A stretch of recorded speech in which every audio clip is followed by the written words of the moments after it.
This video features the best tips and tricks for the brawler Spike. My last Spike guide is kinda outdated, so let's make my first brawler guide of 2024 about the cutest cactus in the entire world, Spike. Alright, so let's first go ahead and talk about Spike's main attack, Needle Grenade. Spike shoots a damaging cactus that upon impact with a target or wall or reaching its maximum range explodes and sends out 6 spikes. The pattern is fixed with 60 degrees between each spike and it doesn't rotate with the projectile's angle. The cactus itself deals as much damage as one spike, and the attack deals devastating damage at point blank range where more spikes can hit the enemy. Now the thing about Spike though is he has kind of a low amount of HP, so you want to make sure you're keeping your distance as much as you guys can. It's better to just keep your distance because you can use your knowledge of where the spikes are going to be exploding out to try and hit the enemies. You can just shoot in the general area of where the enemies are, and you can pray that wherever the spikes are shooting out are going to hit the enemies. This can also be very helpful because you can use this kind of strategy to shoot around walls, like people that may be hiding or trying to heal up behind them, or even using his main attack to scout bushes, like it'll just shoot out and cover more area inside of a bush. But at least the good thing, like I talked about, like if he's at point blank range, he can do a lot of damage, so that kind of outweighs his like low health that he has. Now even though I said yeah, you can shoot in the general area and just pray that your spikes hit the enemies, however you want to be trying to hit your shots square every time to deal the most amount of damage that you guys can to the enemies. Just think about it this way: if you are hitting the enemy square with your cactus grenade, then you're preventing the spikes from actually shooting out from the grenade and it's having it hit the enemy all square. This is how people can just deal a lot of damage with Spike, and this is why he's such a high DPS good anti-tank brawler. Alright, next up, let's go and talk about his super stick around. Spike lobs a thorny grenade over obstacles that upon landing creates a circular patch of spikes on the ground that lasts for 4.5 seconds. Enemies within its area of effect take damage over time and are slowed down. Now I absolutely love Spike because of his super. Like you can use it to block off choke points, prevent the enemies from like walking through it, and this way you can kind of funnel the enemies to go through different routes in order to get to you and your team. This will just cause the enemies to waste a lot of time having to walk around walls or other obstacles to get to that other choke point, and this is exactly what I meant by funneling the enemies. You're forcing the enemies to go through different choke points. This way you guys will know where they're coming from and you can burst them down that way. Now yes, it's great to throw his super on top of choke points or areas that it should need to be blocking off for the enemies that need to be crossing, but it's also good to throw his super onto places where you know the enemies have to be standing in order to like win the game. What I mean by this is like throwing your super onto the gem mine in gem grab, or obviously throwing it onto the hot zone in hot zone. In those kind of specific scenarios, you know that the enemies need to be standing on the gem mine to collect the gems, or even to just get time in hot zone, they need to be standing on the hot zone, right? So if you can throw your super, lob it onto there, and cause the enemies to like kind of hesitate whether, oh, should I go stand on it? Is it worth it? That is how you guys are going to win games, by maintaining control, keeping pressure, and just keeping the enemies back. Now, if you do catch the enemies inside of your super, they're going to be slowed down, right, and taking constant damage. You have to take advantage of that opportunity to deal damage to the enemies, but even better if you can kill them. And the best part is, since they're going to be moving so slowly because of your super, you can just auto-aim them and hopefully you can burst them down. Now, something that I can actually amplify his super slowing even more is using his mythic gear. With his mythic gear Sticky Spike, Spike's super slowing effect is increased by 30%. Now, being able to slow down the enemies by an additional 30%, oh my god, it's so broken. Like, you guys have to be getting his mythic gear. It basically makes it impossible for enemies to be escaping that super. Now, even though Spike's class name is technically a damage dealer, I really like to consider him as like a control brawler because of his super. It's so versatile and it helps you guys win games. But alright, we talked about his main attack, we talked about his super, let's go and talk about his gadgets now. The first one I want to talk about and go over is popping pincushion.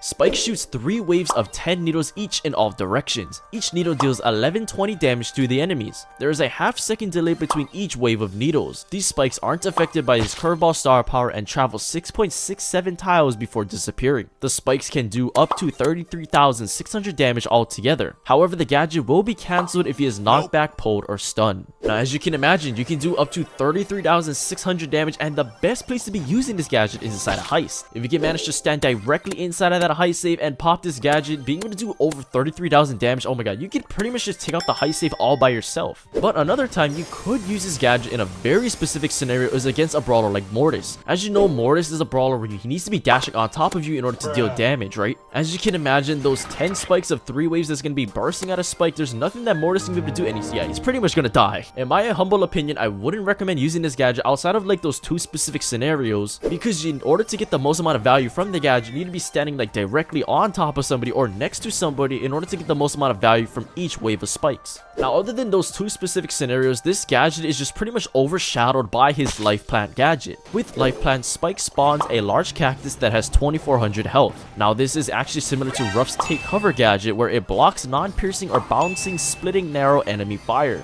If the cactus is destroyed, the plant bursts and heals all enemies in a 3.33 tile radius for 1440 health. If Spike places down another cactus, the initial one will be destroyed and will end up healing anybody standing within the radius. Now, I absolutely love this gadget because it's a great way to just tank a lot of incoming damage. Now, even though having 2400 health on a gadget isn't really the greatest, but it can still help you guys against single projectile brawlers like Piper and Brock. If Piper sees that you're about to die and she uses her homemade recipe to try to kill you, you can pop down this gadget, tank the shot, and you're going to be able to heal up as well. Now, yes, not only is this gadget going to protect you from incoming damage, like I just said, it's going to be healing you guys up 1440 health if you're standing within the radius. Now, let's say you have a Spike on your team and you see that they are using the life plant gadget and it's about to burst. Go ahead and try to run next to the gadget, because right as it bursts, you'll be able to heal up 1440 health. Now, this gadget is just absolutely fantastic and really caters to Spike's overall kit. Since he doesn't have a lot of health, being able to tank incoming shots and heal up while it bursts helps him stay alive, heal up, and maintain control and pressure on the map. But alright, we talked about his gadgets, now let's get into his star powers. The first star power I want to talk about is going to be Fertilize. This star power allows Spike to heal 1200 health per second by standing in his super's area of effect for a total of 6000 health. Now, again, what I can really see Fertilize coming in handy in is going to be in Hot Zone. Obviously, in Hot Zone, you need to be staying alive, staying on top of that Hot Zone in order to win the game. So if you can pop down your super and heal up you and your teammates while you're constantly dealing damage, it's just going to be a fantastic way to stay alive and gain time on the Hot Zone. Now, it can also be helpful, say, against like that Mortis again. Like, you can throw down your super, and if the Mortis is trying to deal damage to you, if you're standing inside of your super, you'll be able to heal up that 1200 health a second. And yeah, even though most of the time Mortis can pretty much like 3-tap you, who knows, maybe you'll be able to stay alive and maybe Mortis will choke for some reason.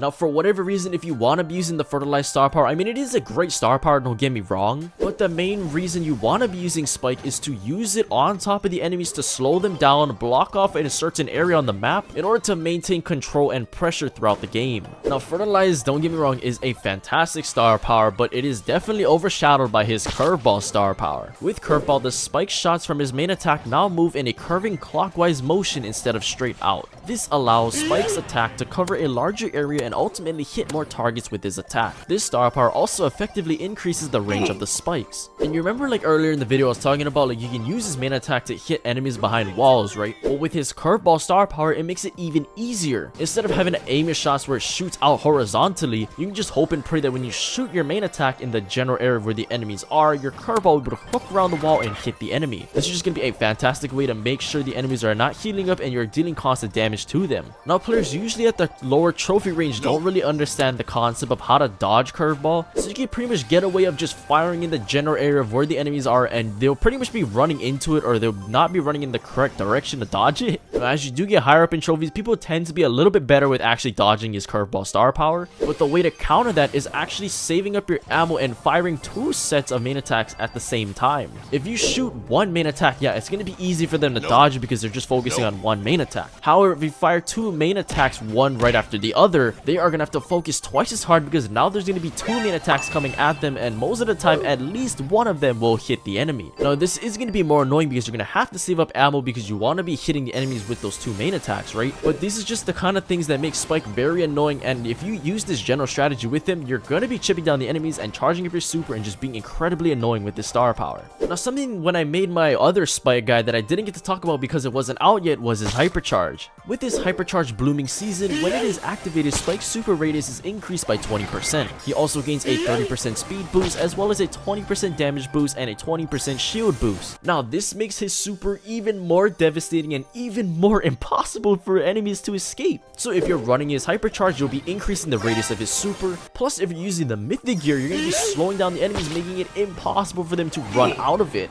And the enemies are going to be taking constant damage and they're going to be slowed down initially because that's just what his super does. So as as long as you can hit multiple enemies, or if you can literally land it to the point where they are in the center of your super, that enemy can pretty much just kiss their life goodbye, because you and your team are gonna have no problem bursting down that person. And what's also fantastic about his hypercharge is it doesn't take that long to charge up. Not like a brawler like Crow or Jesse where it takes forever to charge up. Like, it takes a lot of shots for them to get it. But as long as you guys are consistently hitting your shots square with Spike, you should have no problem getting at least a couple of hypercharges a game. Now, okay, the next thing I do want to talk about with Spike, because it is a little controversial, is going to be his gears. Now, obviously, the first one is going to be his mythic gear, Sticky Spikes, but I already talked about that a lot, so let's just move on from that. But the second gear, I see a lot of different mixed opinions about this, but I do recommend going the shield gear, because Spike doesn't really have a whole ton of health, and getting that extra 900 health from the shield gear will help him stay alive throughout the match. Granted, yes, he can do a lot more damage if he uses the damage gear, but Spike already does a lot of damage. He doesn't necessarily need it. So since Spike lacks in health more than damage, I really do recommend going shield gear. Just trust me on this, guys. You will be finding yourself surviving throughout the match a lot longer. You may not think 900 is a lot of health, but oh, trust me, it's gonna make a huge difference. Well, there you guys go, a complete guide on how to play Spike. I really recommend getting his hypercharge, mythic gear, going the whole 9 yards for him, because he is so broken right now. Well, anyway, guys, if you guys enjoyed that brawler guide, I highly recommend you guys go check out this brawler guide right here.